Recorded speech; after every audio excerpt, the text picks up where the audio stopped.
Chapter 48. Truth in the Treetop. There were many benefits to traveling via teleportation, but it didn't come without its drawbacks, such as the fact that momentum and posture were retained through the transition, meaning that as the blue light of Starlight's spell faded, Twilight was left hanging in the air a few seconds off the ground. She landed with a thud and a groan, disoriented by the unexpected transportation, and remained on the surprisingly soft floor while she reoriented herself. No! Starlight was already up and running off by the sounds of it, and unmistakably upset. Not yet! We were supposed to have more time! Twilight shook her head with an irritated murmur, readjusted the glasses she had been wearing, and taking in the sight of a field of long-dead rosemary flowers. Starlight had taken them back to the top of the gargantuan tree at the heart of Warden's Keep. Being up here again was enough to make Twilight shudder anxiously, as she recalled the last time. She turned her attention towards the center of the organic platform, where Starlight was having yet another panic attack. She watched with timid concern as the other mare frantically dashed back and forth around an ominous structure, faintly glowing at the center of the space, frantically examining it, but not taking the time to see. If Twilight's memory served her right, which it usually did, that was the spot where that small shard of crystal had been embedded into the bark. But as she cautiously made her approach, she saw that the small shard had undergone some changes since the last time she had been here. It was larger now, and it ascended above the thick layer of dead flowers it had once been buried in. Where before Twilight could have covered it with her hoof, it was now large enough to use as a small bed, though she couldn't imagine it would feel terribly good to sleep on. It no longer resembled a simple broken gemstone, and it had taken on an uncanny plant-like appearance. 6 large, leaf-like protrusions surrounded a large bud, large enough to fit a pony's head in, giving it the appearance of a flower about to bloom. Comprised of a milky, quartz-like mineral, the green light held within was focused entirely at the heart of the waiting flower bud. Every now and again, as if at random, wisps of other colors made themselves visible within. Reds, blues, yellows, and every other shade in the visible spectrum. There were even flickers of white from time to time, though green remained the dominant color, at least for the time being. I know you're impatient, but could you just go back to sleep for a little bit longer? Starlight pleaded with the crystal plant, as if it would actually listen to her. I just need a little more time. What in the world is that thing? The cause of all our problems. The wars. The choir going after Celine, the Timberwolves. All of it because the choir wants its claws on this stupid, impatient rock. Ah! Starlight lashed out at the unusual growth, kicking it with a loud, resounding clang. She let out a yelp of pain that was louder and waved the injured hoof about to try and alleviate the pain she was now feeling. Okay, I deserved that. Twilight scowled. For as helpful as that answer was, it was still vague. Thanks for giving me another vague answer, but would you mind telling me what it actually is? I would have explained it earlier if you hadn't been so fixated on me. Starlight shot a bitter glance in Twilight's direction. But to answer your question, you're looking at the element of harmony. Or what's left of it, anyway. It's been trying to fix itself for centuries. That answer changed Twilight's outlook in an instant. Her eyes drifted back to the crystalline flower as she processed Starlight's words. Most ponies knew that this forest had become the Sacred Relic's final resting place. In the last days of the relatively short Equestrian-Ciaran War, when Queen Celestia stormed Warden Keep to confront her corrupted sister, the resulting clash had been enough to shatter the fortress. When all was said and done and the smoke settled, the element of harmony was supposedly destroyed with Selene, having been resigned to her existence as the Mare in the Moon. And while Starlight had made some pretty outrageous claims today, somehow, the idea that the most powerful magical artifact in the world had survived that event was one of the more believable ones.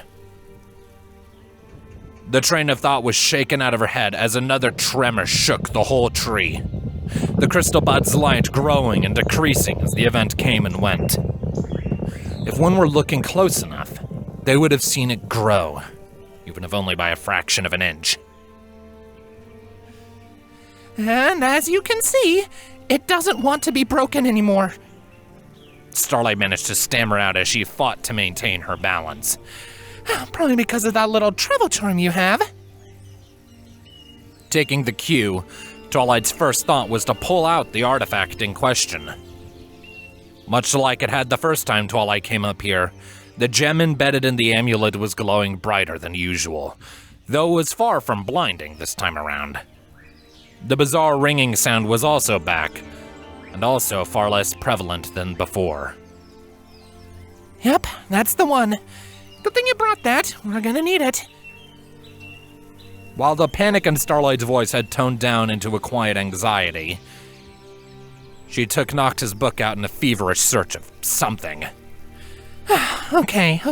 Dumb question, how fast of a learner are you? Specifically with spells? What does that have to do with anything? What's even going on? It was hard for the hectic nature of the situation not to get under Twilight's skin, the hair on her neck standing on end as her emotions began to boil over. What in the world is even going through your head right now? Oh, at least she's finally starting to ask the relevant questions. Starlight mumbled under her breath before showing the open book to Twilight. Okay, to make a long story short, you need to cast this spell through that amulet over at the big, weird crystal plant thing. She pointed at each of the three mentioned components in a series of overly exaggerated movements. And that's going to stop the world from ending? Flustered and confused, Twilight looked numbly down at the old tome. From the first few words sprawled out on the page, she already knew what this spell was. This is the dreamwalking spell. Yep. Choir's disciples only kept the book around because that spell lets them commune with their god. Starlight snappily turned her focus back to the crystal bud. You've probably been on the receiving end of it a couple times now. Well, this time you need to be the instigator. Confront her in her own head. I'm sorry, you want me to go back in there? Twilight felt a chill run down her spine. Memories of the last time she'd been made to endure Celine's dreams rushed back into her head like water from a busted dam. If it hadn't been for her own home security system and Rainbow Dash's blundering, she felt like there was a very good chance she never would have woken from that nightmare. What does going back into her head have to do with stopping the choir? A lot, actually. Basically everything. If you can manage to either sever its ties to Selene, or cut her ties with the element. Starlight kept her eyes locked firmly on the bud, watching for something, though what that was only she knew. But I will say, cutting her off from the element is only the temporary solution. Cutting her off from the choir is the permanent one. Okay? Twilight slowly nodded, taking her time in processing this new information. It was a lot to take in all at once, but it wasn't anything Twilight couldn't handle. Her eyes drifted over to the glowing bud, becoming increasingly more worried as she dwelled on these thoughts. So I'm guessing they need this to do whatever it is they need to do? The choir's powerful, but it has rules that it can't break, even if it wanted to. Starlight took a moment to collect her thoughts and calm down before she continued. It wants to use the element of harmony to rewrite itself. Make it so it doesn't need a host or consent to infect someone's mind. They need an alicorn to do that. And it went to a lot of trouble to get its hooks into Celine way back when. It killed her mother and started a whole war just to break her down. Enough to make her take their deal. Twilight's mind lingered on the fact an alicorn was needed for the choir's objective to be fulfilled, and how they had gotten to Celine in the first place. It brought her back to several days prior, before she had gotten involved with this mess, before she had even met Starlight. She went back to her earliest encounter with the Mare in the Moon. The entity had pried into her deepest fears and anxieties about her immortality, and taunted her with them. Up until now, Twilight hadn't dwelt much on those interactions. In fact, she had almost completely forgotten about them. But with this new context, she couldn't shake a sick feeling of dread. They just need an alicorn? Starlight aimed her attention back at Twilight. There was a similar look of contemplative concern in her eyes. Yeah? Why? It's nothing. Twilight shook off the horrid hypothetical and returned to the here and now. If the choir really had tried to make Twilight into a new host, it had seemingly given it up a ways back, if their last encounter was anything to go by. It was enough to make her calm down and focus. With a sigh, Twilight took up the old book and began skimming over the contents of the spell. She wasn't done asking questions yet, but she could at least get started on this at the same time, just to get her mind on the right track. As she read the spell in earnest, it became apparent that the translation glasses weren't made with spells in mind. It was still readable, but the way it was translated made it a bit awkward. The grammar was off, for one. Twilight had no idea what kind of magic had gone into these glasses, but she should have figured there'd be a few glitches in it functionally. It didn't stop her from reading the spell, but it did slow her down. Slowed her down enough that she was startled when another tremor rattled the tree. A momentary distraction, but still disrupting. She was able to deduce that the spell itself was fairly straightforward, all things considered, which probably played a significant role in why it had been outlawed. All right, so is there anything else you want to tell me before I do this? Twilight asked as she read, making sure she was parsing the spell correctly.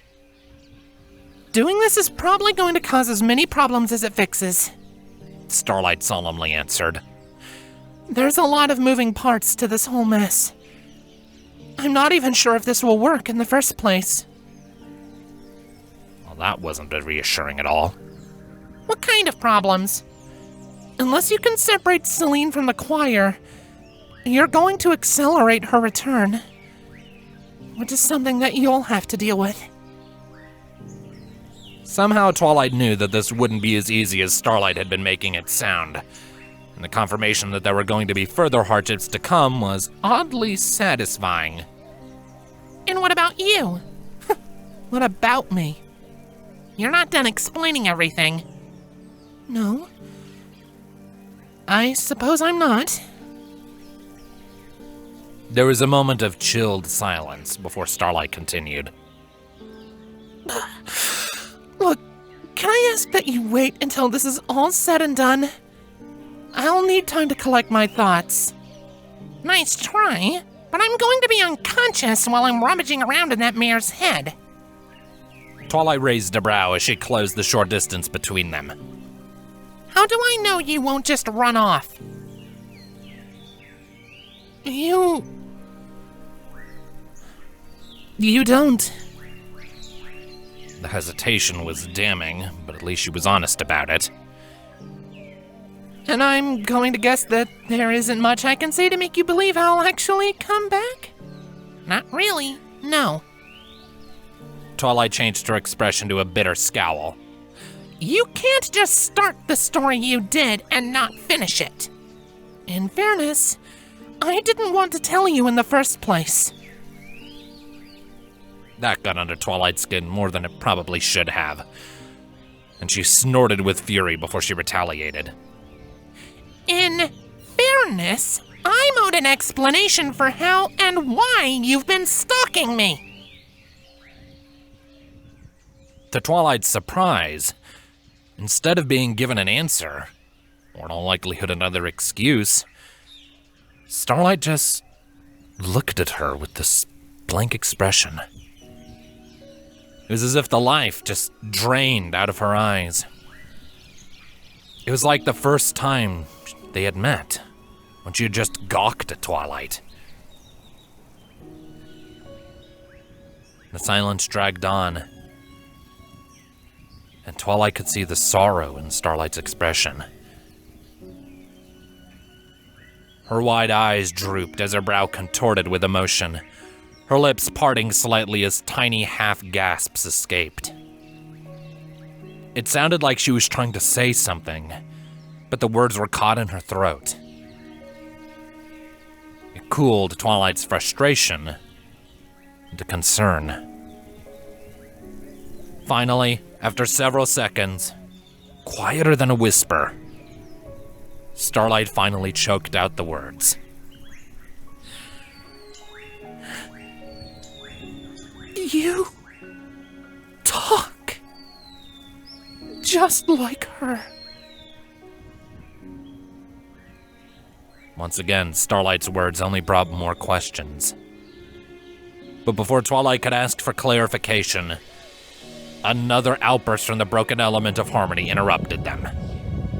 Twilight swore she heard the tree creak from the strain of this latest quake, far stronger than the other tremors. The green glow radiating from the crystal became unbearably bright, as the very earth shook from the magical force. The air filled with that otherworldly ringing again, louder and louder. Like before, these symptoms only lasted for a moment, but it was more than enough to command the attention of the two mares, and likely every living thing for miles around, given the magnitude of the quake. We're running out of time. Shaken free from her mournful trance, Starlight turned back to Twilight, her eyes desperate and pleading. Look, if we keep bickering like this, the world's going to end around us without us even noticing. Even so, Twilight couldn't just let Starlight run off to who knew where. The impending apocalypse was significantly more important, without a doubt. But even still, the story behind this unicorn was too tantalizing to resist.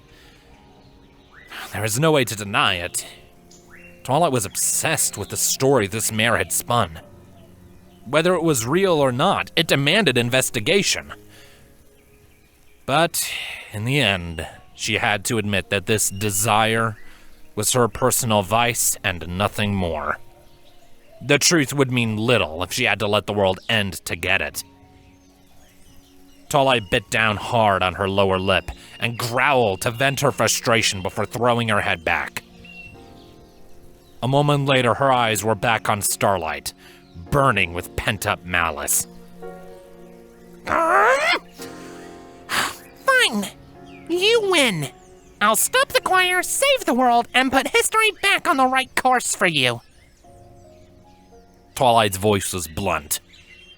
She leaned in close, narrowing her eyes and glaring into Starlight's.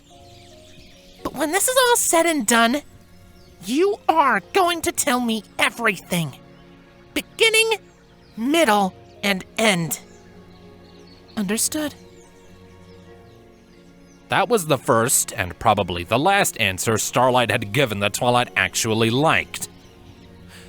But if it's all the same to you, I would at least like some time to put my own affairs in order. Stopping the choir here won't stop their cult. Not all of them, at least. If nothing else, I should be able to take care of that for you. Fine. Twilight growled again, unhappy about Starlight's plan to stall. But at least her excuse this time was a good one, and they were running out of time to keep debating it. But if you don't come back, I will find you. I know. Twilight maintained silent eye contact to make sure her intentions were clear. With the looming threat of the end of days, there wasn't much anyone else could do. With a huff, she finally returned to Starlight's personal space and headed for the element. With a quick adjustment of her glasses, she made one more pass over the spell to make sure she had it down right. As soon as she was confident in her ability to cast it, she took off the glasses and put them back in her saddlebags alongside the dusty old book. She brought out the travel amulet and brought it into focus, taking the time to gaze on the jewel embedded in its middle. So I'm supposed to cast the dreamwalking spell through the amulet at this thing? Yes. The element is still connected to Celine. That should be enough for the spell to reach her. The use of should in that sentence was concerning, but, well, so was everything else going on right now. Twilight took a deep breath in preparation for what was to come. She closed her eyes as she looped the amulet around her neck. With a single thought, she reached to the amulet with her magic. She remained still as she cast the spell, moving slowly and cautiously to make sure she did it right. When the spell was completed, however, Twilight was caught off guard by a very forceful pulling sensation on her magic. There wasn't time to react, much less process what was going on. 1 second, Twilight was standing at the top of the gargantuan tree, and the next, her mind was just somewhere else. There was a single instant where Twilight was aware of what the spell was doing. It was now painfully obvious that she had mistranslated something along the way. And so, Twilight was once more made to relive the bygone days of another mare's life. This time of her own, albeit accidental, doing.